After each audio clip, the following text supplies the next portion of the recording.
नमस्कार युवा साथियों, कैसे हो आप सब। आशा करता हूं, उम्मीद करता हूं आप सब ठीक होंगे। साथियों, जिस दिन से भारत देश के अंदर सभी सरकारी कर्मचारियों के लिए 8th पे कमीशन को मंजूरी दी, उस दिन से नई चर्चा यहां पर होने लग चुकी है कि इंडियन पोस्ट ऑफिस, भारतीय डाक विभाग का जो ग्रामीण डाक सेवक जीडीएस कर्मचारी है, उसको क्या 8th पे कमीशन का लाभ मिलेगा।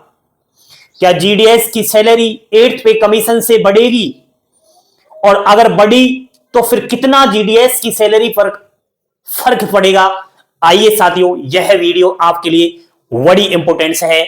सभी बच्चे अगर चैनल पर पहली बार किसी ने विजिट किया है तो सब्सक्राइब जरूर करें और पुराने अभ्यर्थी सभी लाइक का बटन दबाएं। साथियों, आज मैं इस वीडियो के माध्यम से आपको जानकारी देने वाला हूं कि जीडीएस की न्यू सैलरी 2025 और फिर 2026 में कितनी होने वाली है। यहां पर 8th पे कमीशन से मैं जीडीएस की सैलरी को आपके सामने रख रहा हूं। साथियों, सभी को पता है कि 8th पे कमीशन को भारत सरकार ने मंजूरी दे दी है।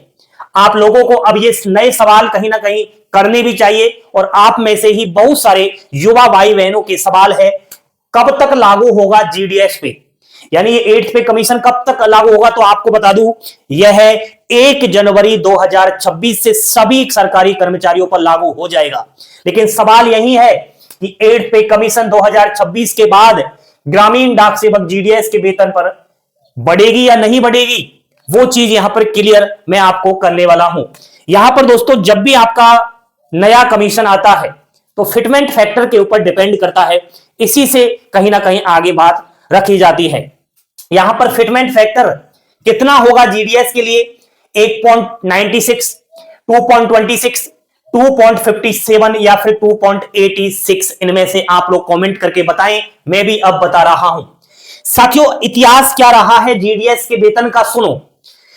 6 पे कमीशन 2006-2007 में आया। उस समय जीडीएस बीपीएम की सैलरी 4,669 रुपए बेसिक पे मूल वेतन यानी कि टीआरसीए था। समझने का प्रयास करना, एबीपीएम और डाक सेवक का तो बराबर वेतन होता है, तो इनका टीआरसीए 3,891 रुपए था। कब? 2006-2007 में। लेकिन आपको पता होगा कि यहां पर 7th पे कमीशन आ चुका था, 1 जनवरी 2016 से यह लागू हो चुका था। यानी कि जीडीएस पे 7th पे कमीशन कब लागू हुआ, यह भी आपको अब समझना पड़ेगा। भाई साहब, 2016 में तो सभी कर्मचारियों के लिए यहां पर 7th पे कमीशन लागू हुआ, लेकिन जीडीएस को 2016 में 7th पे कमीशन में नहीं जोड़ा गया। यानी जीडीएस को इंतजार करना पड़ा। बड़े ही कठिन संघर्ष के बाद मैं आपको बता दूं, कमेटी बनाई गई, यूनियनों ने आगे बात रखी, और 2 साल बाद कहीं सुनवाई हुई और 7th पे कमीशन का लाभ 2018 से जीडीएस को मिला। और मिलने के बाद आज तक 7th पे कमीशन से जीडीएस की सैलरी आ रही है। साथियों, कितना आ रही है सुनो। पहले तो आपको यह पता होना चाहिए, जीडीएस में 3 पद होते हैं, VPM branch post master, ABPM assistant branch post master, और होता है डाक सेवक। ये लेवल 1 में होता है, लेवल 2 में होता है। लेवल 1 4 घंटे वर्क करता है, लेवल 2 5 घंटे वर्क करता है। दोनों की सैलरी में फर्क है साथियों। सबसे पहले बता रहा हूं लेवल 1 एबीपीएम और डाक सेवक के वेतन की। यहां पर जो मूल वेतन है, टीआरसीए है, वो 10,000 से 24,470 रुपए है। फिर इसमें आप महंगाई भत्ता और जोड़ सकते हैं। अभी प्रेजेंट में महंगाई भत्ता है आपका 53%, यानी कि 10,000 मूल वेतन हुआ, इसका डेयरनेस अलाउंस यानी कि महंगाई भत्ता 53% कितना हुआ, 5,300, तो वो भी प्लस कीजिए। इतनी वर्तमान में सैलरी बन रही है।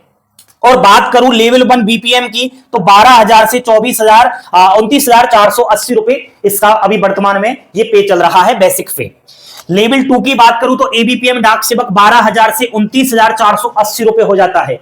और वहीं लेवल 2 बीपीएम की बात करूं तो 14,500 से 32,000 रुपए, यानी लेवल 2 को डायरेक्ट फायदा हो रहा है, वो आपके सामने है। साथियों, अब बात सामने ये आती है कि यहां पर जब 7th पे में वृद्धि हुई, भाई 2000 आपको पता होगा 18 में 7th पे कमीशन का जीडीएस को लाभ मिला, और पहले सैलरी कितनी थी आपकी, 4,669 रुपए बीपीएम की, और एबीपीएम डाक सेवक की 3,891। तो जब 7th पे का लाभ मिला तो इतनी सैलरी हो गई ना, हुई है ना ये सैलरी, देखो आप, बड़ी है ना सैलरी, तो कितना फिटमेंट फैक्टर लगा ये अब आपको समझना चाहिए। तो 7th पे में जब जीडीएस को शामिल किया तो फिटमेंट फैक्टर की बात करूं तो 4669 को मैं 2.557 से मल्टीप्लाई अगर करता हूं तो बीपीएम का बेसिक पे 12,000 रुपए होता है। यानी कि साफ साफ है कि 2.57 फिटमेंट फैक्टर यहां पर लागू हुआ जीडीएस के टीआरसीए में।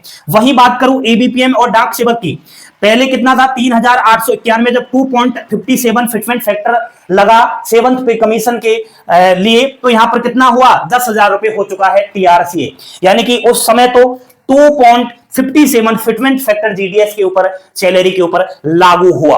अब सुनो साथियों, 8th पे कमीशन की बात सामने आ रही है, 1 जनवरी 2026 से लागू हो जाएगा और ये 10 वर्ष के लिए होगा, यानी 2036 तक चलेगा, उसके बाद नया पे आ जाएगा। ये तो क्लियर है, 10 साल तक ही होता है। अब की बार इतना ही लेट होगा क्या? क्योंकि आपने इधर देखा कि 2016 से फिर 2018 यानी कि 2 साल लग गए, क्या अब की बार भी 2026 से 27 यानी कि 28 में जीडीएस को 8th पे कमीशन का लाभ मिलेगा? ये सवाल आपको करना चाहिए। साथियों, इस बार पहले का टाइम और अब के टाइम में बहुत फर्क पड़ गया है। आजकल डिजिटलाइज चीज हो गई है, जागरूक हो चुका है इंसान। पहले 2016 की बात करूं और अब 2025 चल रहा है, काफी फर्क पड़ गया है।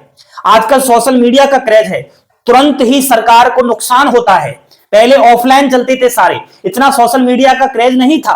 तो अब की बार ऐसा बिल्कुल भी नहीं होगा कि 2 साल का समय लग जाए, क्योंकि पहले ही जिस दिन से 8th पे कमीशन को मंजूरी प्रदान की गई थी सरकार के द्वारा, उसी दिन को आपको बता दूं कि इस बार जीडीएस के यूनियन ने सरकार को लेटर लिख दिया है कि हमारे सभी ग्रामीण डाक सेवक जीडीएस भाइयों को 8th पे कमीशन में शामिल करना ही पड़ेगा।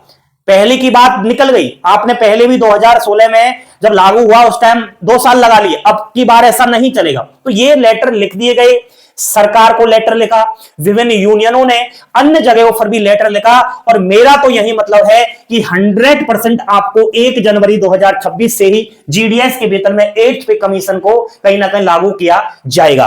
अगर 8th पे कमीशन को लागू कर दिया जाता है तो कितना फिटमेंट फैक्टर यहां पर होगा, समझिए साथियों। 8th पे कमीशन की बात हो रही है, एबीपीएम और डाक सेवक, यदि हम 10,000 को मल्टीप्लाई करें 1.96 फिटमेंट फैक्टर से तो बेसिक पे एबीपीएम का कितना हो जाता है 19,600 रुपए डायरेक्ट। अगर हम 10,000 को 2.26 से मल्टीप्लाई करें तो यहां पर एबीपीएम डाक सेवक का बेसिक पे 22,600 रुपए हो जाता है।